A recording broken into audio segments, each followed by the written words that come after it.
أعوذ بالله من الشيطان الرجيم. بسم الله الرحمن الرحيم. لا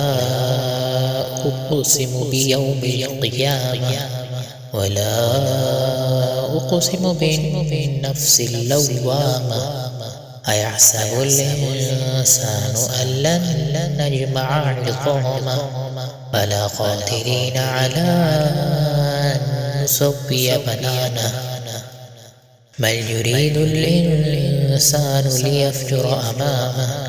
يسأل أيان يوم القيامة فإذا برق البصر وخسف القمر وجمع الشمس والقمر يقول الإنسان يومئذ أين المفر كلا لا وزر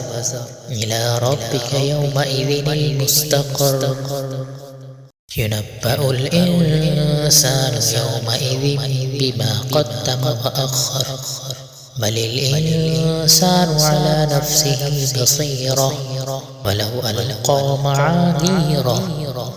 لا تحرك به لسانك لتعجل به إن علينا جمعه وقرآنه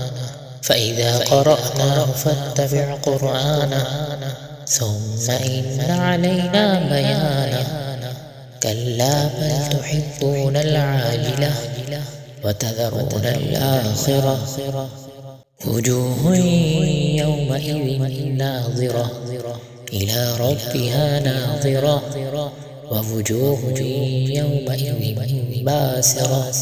تظن أن يفعل بها فاقرة كلا إذا بلغت التراقي وقيل من راق وظن أنه الفراق والتفت الساق بالساق إلى ربك يومئذ المساق